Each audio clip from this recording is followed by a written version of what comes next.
2007, a young man called Michael Townsend was showing a woman around his apartment when, all of a sudden, three burly men turned up at his front door. Without any explanation, they rushed forward and detained him. But these weren't regular cops. They were mall cops. That's right, police of the Paul Blart variety. What were they doing outside Michael's home, and why were they detaining him? Well, if you want to find out, go grab some popcorn and get comfy, because I promise you're not going to believe this story.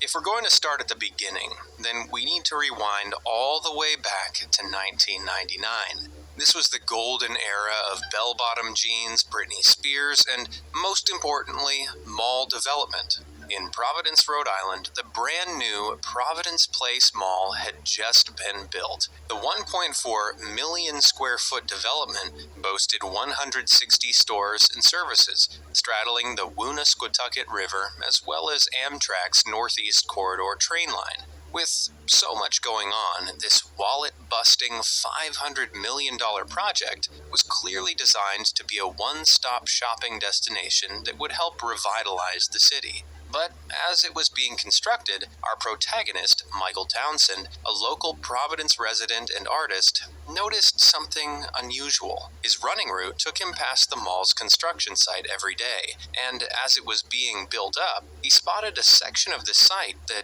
didn't make sense. Right by the river, there were two large walls that almost touched, but not quite, leaving a gap in the middle that led to a large spot where nothing was going on. The space was too oddly shaped to be a store, and too angular to be a part of the parking complex. It looked like some sort of design accident, a strange space that existed purely because of the angles of the other purposefully designed areas around it. Weird as it was, Michael didn't think much of it and carried on running by. However, a little over 4 years later, in 2003, another group of developers set their sights on Providence. Seeing the success of the marvelous mall, they began scouring the city for sites to plant even more retail units. After a thorough search, they figured that the city's historic Mill District would be the perfect place to rejuvenate and rebuild. Unfortunately, this was where Michael lived. He and a group of artists resided as a collective in one of the district's old warehouses, known as Fort Thunder. Devastated by the decision, Michael spent 2 years alongside many other residents to save his home in the Mill District. But sadly, it was all in vain, and the colorful Fort Thunder ended up being replaced by a parking lot. While being displaced would kill most people's motivation, the devastating event hit Michael with a bolt of inspiration. At the time, he was a drawing instructor at Rhode Island's School of Design, and a founder of the city's tape art movement. So he reached out to his artistic friends for help. After much discussion, he and 7 other artists decided to create a project that would highlight the amount of livable space being sacrificed to soulless retail development in Providence. They named the project Trümmerkind, a German term that poetically translates to Children of the Ruins. To bring Trümmerkind to life, they would daringly try and live for just 1 week inside of Providence Place Mall without leaving. To do this, they needed a space inside that was safe from the eyes of the mall's security team. So it couldn't be a part of a store, nor could it be a section of the parking lot. It was at this point, in a streak of creative justice, that Michael suddenly remembered the weird void he'd spotted all those years ago. He went to investigate whether or not it was still there, and sure enough, the developers had never bothered to seal it up. Even though it was difficult to make out, a long, dark crevice meant the space was still accessible from the ground level. The concealed space was crammed full of things that the construction company had left behind 6 years before, like broken wood and bags of zip ties. Clearly, no one had been here since, and being behind such a slight gap meant it was safe from any meddling mall security. Even though the room was undeniably narrow, it was big. How big? At least 750 square feet big. That's around the average size of a one-bedroom apartment in New York City. This meant that Michael and his group was sitting on some prime, yet completely free real estate right in the middle of the mall. The hidden space was more perfect than Michael could have dreamed.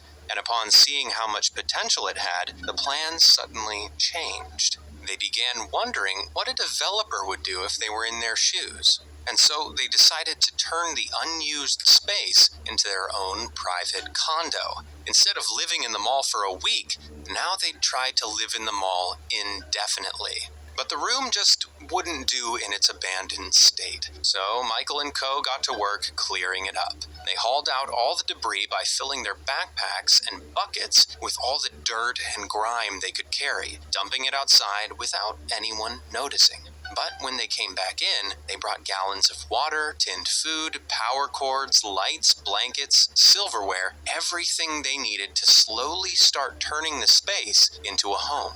They set about building a wall out of cinder blocks to hide the naughty nook from anyone else who might be lurking around in the cavernous complex.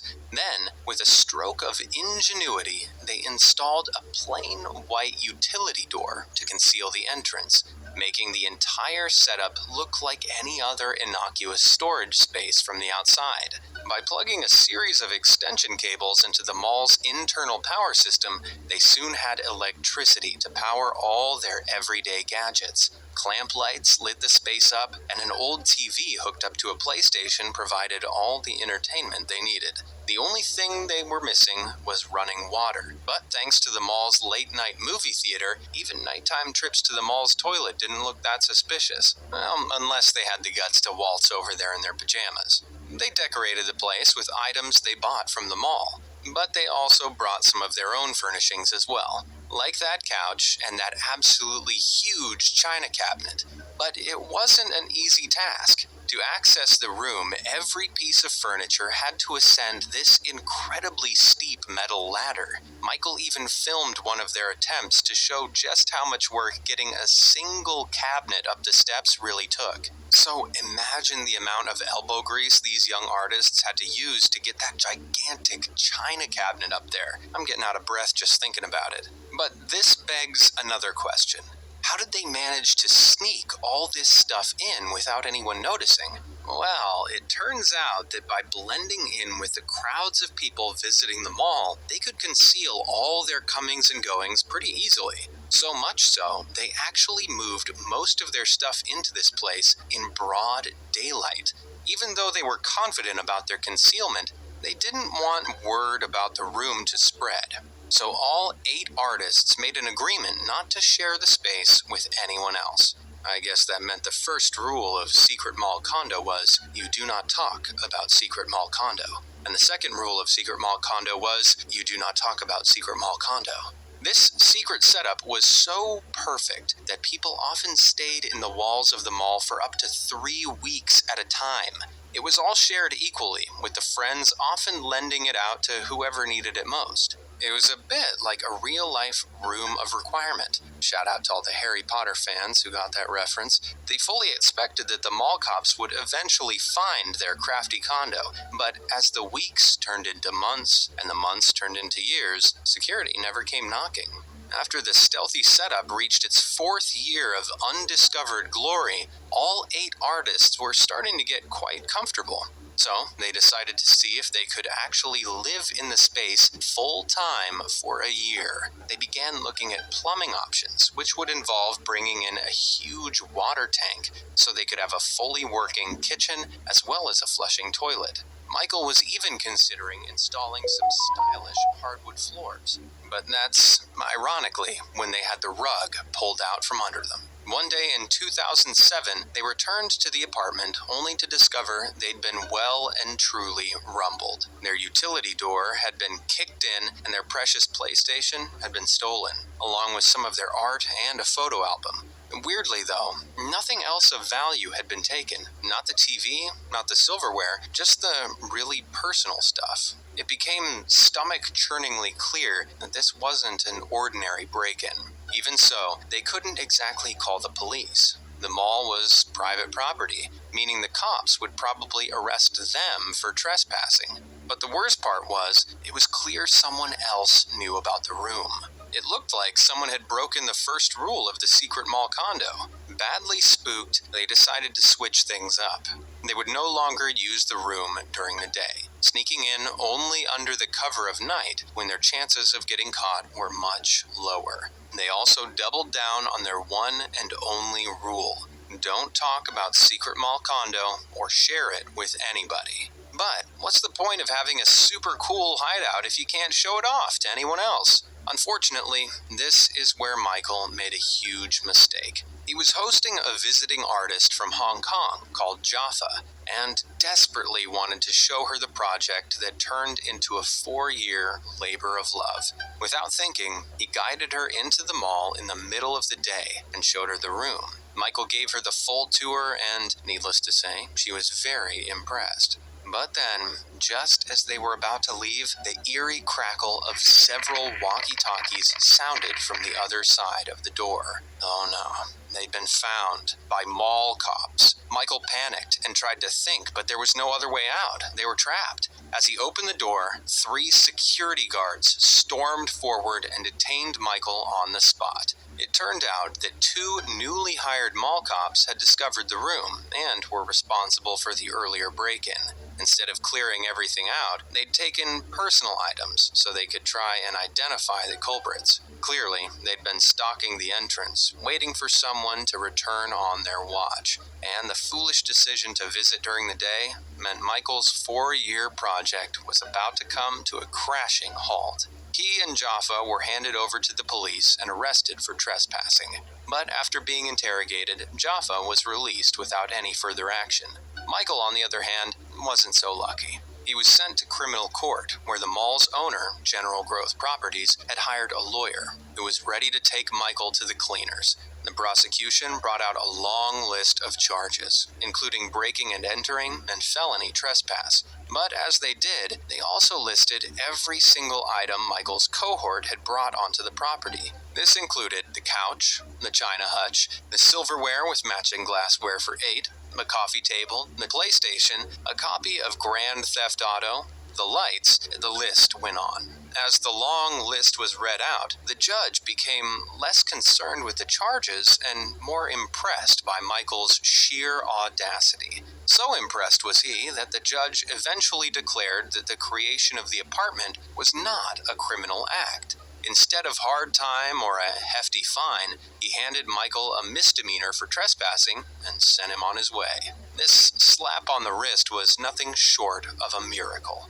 Somehow, Michael had lived on and off in the mall for 4 years, and even though he'd been caught, it cost him absolutely nothing. But it didn't mean he walked away unscathed. After vacating the mall, security handed Michael this slip of paper. On it was a map of the mall with a thick red line around the outside, indicating Michael was no longer allowed to step foot inside the property. This was usually handed out to brawlers, shoplifters, or anyone else caught causing trouble on the premises. Clearly, they thought Michael might try to whip up another secret apartment in the walls of the mall. Maybe they thought he'd try and colonize a corner of Macy's or make a fort out of towels in the Bed Bath & Beyond.